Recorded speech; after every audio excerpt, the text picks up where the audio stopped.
Claro. Itugot ninyo nga ako awiton ang kuan. Ang verse nga atong cover sa atong pagtulong naton. Singer, speaker. Dili. Kaya pasensya na sa katingog. The fruit of the Spirit is love, joy, peace, patience, kindness, goodness.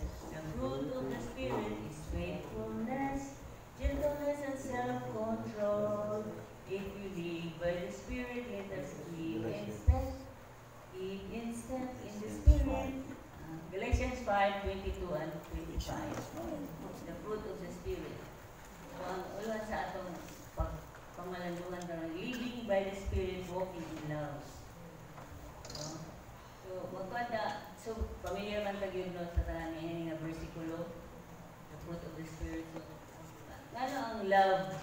Love mang una dili man unang self-control. No, kung tanda ka ba no?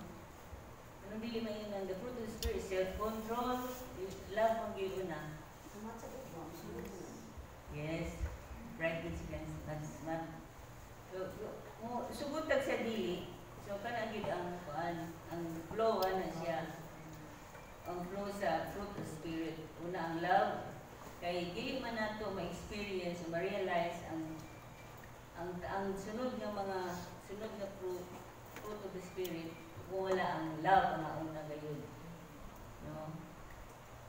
Sa 25, sa verse 25, wala po nga gikuan mo dusab na giawhag na let us walk in step with the Spirit.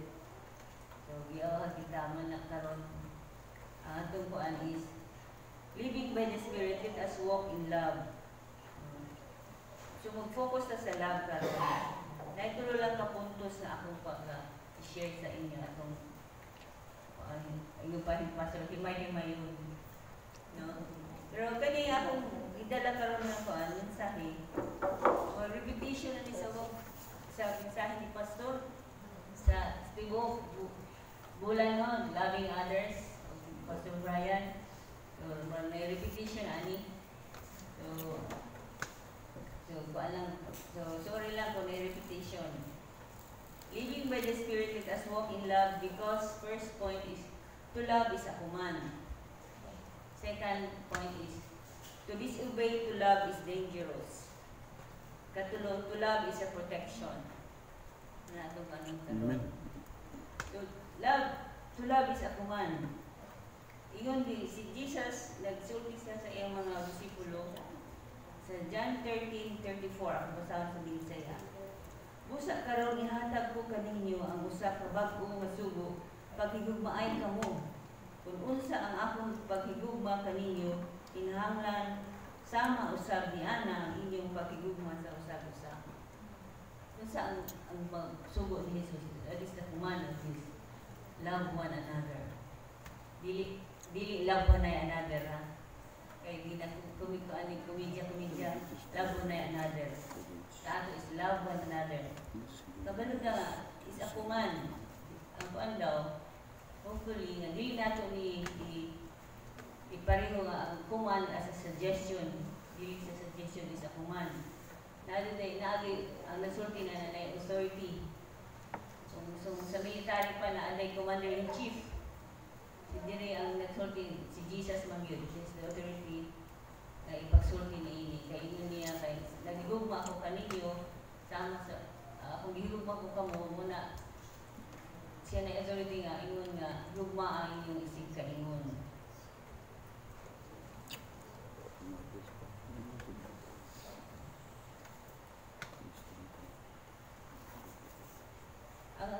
Ang mahibawan nato o matunan nato ni ang kaning mando sa ato ma-maintain ni or ma-realize nato kung kita padayon nga nagtuon sa pulong sa Ginoo or which is will be taken from the Bible, magminaw ta sa mga sermon o nating personal reading sa Bible aron makasunod ka ani nga kuman sugo sa Ginoo sa ato. Ang pulong sa Ginoo kung ato kini i-apply na nato ni kay balo na ta nga dapat naglumad sa atong isig kainon. Ang pulong sa Ginoo kung ato kini tumanon, so makita sa uban, o makita sa atong isig kainon no, si Jesus is in us. So, dili na siya nga dili na tayo ingnan nga mao ni Kristohanon. Atong ingnon nga kana ang Kristohanon, makita na matinumanon sa subo sa Ginoo, no? Kasusubo kung na-affected ba kita nga bisag baptism sa mo ni baptist, no? Dili baptist nga nagsunod sa subo sa Ginoo, so ang kana nagsutuman siya sa subo sa Ginoo, no? Dili kay second na ng baptist, originally Christian gyud ka na anak sa Ginoo, dili kay baptist. Pero mo kay ato denomination na kuanta nga baptista, dili ta maulaw tayo nga mo ni kinaiya sa baptist, no? O dili na kinaiya sa Kristohanon. Tuma na ang paana, this is a command nga gikan sa Dios nga command sa ato nga love one another. O gisigundahan na ni John, one of the disciples of Jesus, or somebody ni Jesus, sa 2 John 1:6. Ang gugma makita dinhi kanato kung tumanon nato ang mga sugo sa Dios. Ang iyang sugo nga inyong nadunggan sukad nga kamo mituo mao kini. Kinahanglan magkinabuhi kamo nga may paghigugma. So iyang tamo sa mga Kristiyano na ang address niya ani. Katugid si Jesus ang iyang mga disciples ang i-address niya maghigugma ay kamo sa usa. O sa Galatians 5:14, i-address na po ni Paul sa taga Galatia. Iyang i-quote na po dili. Tungod kay ang tibuok nga kasuguan na tingog sa usalang kasugo, higugma ang inyong isig kataw sama sa imong paghigugma sa imong kaugalingon. Sa second commandment of God, love your neighbor as you love yourself. Paghigugma sa imong kaugalingon. Sama na siya ang walking in love because to love is a command. To love is a command. Mando na sa atong Ginoo. Siya ang may authority ng Ginoo musulti anak sa laban nato. Kaya iyang gibuhat na niya siya mismo. Boldly siya nag-iwag kay nahigugma ako sa ibay. Kung sa gibuhat ni Jesus, napakamatagi siya palang kanato. Dako ka iyang gumaalang ka na to. Second point, to disobey to love is dangerous. Delikado. Mag-disobey ta. Disobedience is dangerous. Nga dangerous man dahil mga kuan diri nga dangers encountered when we disobey. Bantayanan or nato ka. Kahalo ka nato kung mag-disobey ka sa sugo sa Ginoo. No? Kani, kung good, kung mag-disobey ka, it will give our enemy the chance to overrule us. No? Makuan. Nasa higayon nga, siya mo, overpower na sa ato, overrule na kayo, nakasala ka man, nag-disobey ka man, or nalayo atong kuhan sa Ginoo, nasa chance, kuhan ka, i-overrule ka niya, i-overrule ka niya. Nagtugod no. O ikaduha, hindrance to countless blessings. Kung nag-disobey ka, dili na madayon no, dahil panalangin nga gianda mag-Ginoo ka nato, maayo, ma-withhold, gi-prepare alang ka nato. So, dili madayon. Sama po na sa ato sa family ni atong anak nga tagaan natong premium atong anak or reward. Apa nag-disobey man siya mo, dili na ito idayon. Dapat sa Ginoo. No? Mag-disobey ta. Bisnes panalangin nga, dako kayong panalangin, ma-withhold. Kuan na. Dili na madayon yung hatag. No? So, umana, danger usab. Dayon, ikatulo, sa atong pag-disobey, maka-experience sa og dakong kapildihan, great loss. No? Usa ning kapildihan, mabasig sa pag-disobey nato, muwadaan taong kinabuhi. Muwadaan taong anak, o atong properties, ay tungod sa atong pag-disobey. Mas ituloy sa Ginoo, dili ka sa right, tungod sa left. So, kasi nahitabo, no? Posible ang atong mabuti ang kinabuhi. Ang disobey. So, isang po ni kung endanger po kay, we are in the light na, nato sa light. Anong pag-disobey nato, ato na das kangikit. Kung ato das kangikit, kung sa may nagtabo sa ato, Madam Ag, nasa gihapon ang may bantayanan sa kung pag-disobey.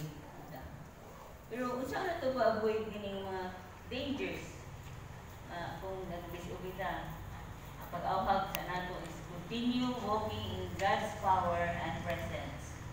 Dayon sa mga isuon nga pagsalig o pag-incline sa Ginoo, sa power sa Ginoo, o iyang presensya in communing with Him through the Bible. So, dami panahon. Kumusta ang atong mga personal reading, Bible reading, devotional. Kani isa kini nga maka-avoid ka na, maka-disobey ka sa God's command. Atong kuan, fellowship, daily fellowship sa atong Ginoo. Kumusta ang atong panahon sa paghatag tayo sa pag-worship. Isa po na, isa man nga malayo ka sa kuan, tentasyon, malayo nga magkasala. So, kung pagpadayon, pagpadayon kita nga, i-keep na to ang command of love. So, padayon magtigong maay ka sa usa. So, kay dangerous yun mo palayo tao, bisubin ka sa God's command. Sama sa giingon nili ko ani, Ipol.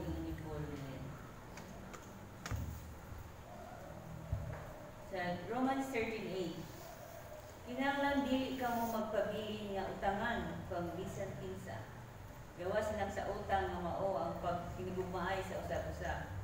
Ang nagahigugma sa iyang isig ka tawo nakatuman sa kasuluan. So kaning utang, so kaman ni sa chapter 13, si Paul ngayon nga kung kailangan nita nga may kailangan ubayad ako natin utang, bayaran din nato kung natin utang sa gobyerno, taxes nato, mga dues, bayaran din na. O katawag yung gawas lang sa utang nga maghigugmaay sa iyang isig katawo. Ang paghigugmaay sa isa-isa. So utangan ta, always utangan ka na mag-doing good to our fellow Christians, fellow men, no? Utangan ta, maayong pagtagad kanila, maayong pagbubuhat o maayong kanila. Isip utangan ta. Okay? So, wala nga kung disobeying God's command is dangerous. Matangkad mga punto. Okay. Ikatulog, love is a protection. Kung kita nag-obey sa God's command, protection na alam ka nato. So, mga higala, mga higugma, kung wala nakita hasura sa atong konsensya, wala kita'y kahadlok na muduol sa Diyos. Kita na sa 1 John 3:21 o sa 23:22, kay bisan unsa ang atong pangayoon kaniya madawat nato, kay ginatuman man nato ang iyang mga sugo o gibuhat ang iyang gusto. 23, mao kini ang iyang sugo kung tuo kita sa iyang anak nga Jesucristo. Maghigugmaay kita sumala sa iyang sugo kanato. Maghigugmaay, protection, aron magmadaogon ang atong pagka-Kristohanon pagkinabuhi. Keeping our lives in the love of God. So, padayon kita nga So itago na to, itago o ipa suludin na to ang atong inabuhi diha sa gugma sa Dios. O magtuman ta, keeping o walk in the light of the love of God. Pinaagi ni ini ang sunod nga prutas sa fruit of the Spirit magasunod, magapadayon, no? Diya na mo gawas ang fruit of the Spirit na sunod sa love o following ng mga fruit. Aron gani kung padayon kita nga sunod sa bulong sa Ginoo at binis ko man, makahatag kita o open door for the rest of the fruit to continue to flow. Kung magpadayon ang flow sa fruit of the Spirit. Example, kung joy, but sunod is joy. When we walk in love, we'll be able to rejoice no matter what happens. So, kung sa mga mo, nabiya kung padayon ta, maka-rejoice ta, whatever negative na rejoice kay natay gugma sa Diyos nagtuta kani sa plan ng God. Natay joy gihapon. Kindness, unsa ang pagkuan ini? Will be kind to those who do wrong and oppose us. So kung kita nga Kristohanon na nag-live by the Spirit and walking in love, ang kindness nato bisag buhatan ng daotan, kind ta gihapon sa iya. Ang kindness magawas, dili ka balusan. And ang goodness, so mapakita nato kung mag-pray ka sa mga tao nga nag-betray sa ato, nagluib, makapray pa ba ta? Kung wala ang Espiritu sa Ginoo, gugma, pag-fruit of Spirit, makapray ka sa tao na nag-pan sa ato, nag-betray. Pwede na. Kasi kung naman sa Bible, we could pray for them because of love. Gentleness, self-control. So, will not reciprocate harsh words for harsh words. No, din yung pastor na kung wala pa'y Kristo, no, kay kung pangit ka, may mas labang kang pangit. No? So, dili na siya. Dili tayo amin na. Okay. Wala na gentle. Di na ito gentle. Wala na ang fruit of the Spirit. Kadang, ang worst yung may sa labi ng buang ka. Balusan ako. Mas buang ka. So, dili mao. So, dili na. So, kung ana, no? Kabantay bitaw ko, ana. Ako lang ka. Buabot ang panahon, makabalas sa kunin mo. Kung di gihapon na maayo. Hindi ni siya. Correct ko, anak. Ilang night time. Imo pa karon. Kung sunod imo pa karon. Ako uma. Kuan gihapon panganti gihapon, no? So, walking by the Spirit in love will protect us away from sinning. So, kung mag-walk ta in the Spirit of love, proteksyonan ta sa makasala. So, to love is a protection. Protection nato ang lilit ng makasala. We thank God that the Holy Spirit was given to each of us at the same time we believe and receive Jesus Christ or time when we were born again. No? Di ba, na-receive na ito ang Holy Spirit at the time na decide ka, we will receive Him and believe in Him. The Holy Spirit will come into us. Ang promise sa Revelation 3:20 ay ready ni Jesus na natuktok sa atong kasing-kasing kung mag-repent ta, dawato na ito siya, ilog siya mga niluwas, ang Holy Spirit yung sulod. So, ang ipapuan ni Jesus, sulod siya sa ato through the Holy Spirit. So, dear brothers and sisters, let us live by the Spirit and walk in love, because to love is a command, to disobey is dangerous. To disobey to love is dangerous. To love is a protection. So, dalagang Ginoo sa iyang isaya nato karon natong mahubog sa iyo.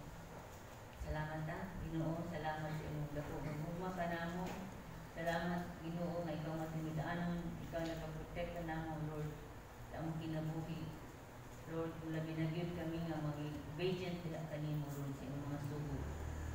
Salamat na ang balang espiritu nga batag mo natabang ka namo Ginoo. Nga kaya namo ni Lord nga yung obedience sa nimo sa imong mando alang ka namo. Dili lalim Lord ang ginabo ng Kristohan kung wala ikaw. Busa i-surrender namo ang tagsatang sa tao nimo. Magpatubuan kami sa among pagtuo pagsalig sa nimo. Ini ang pag-ampo sa ngalan ni Jesus. Amen. Amen.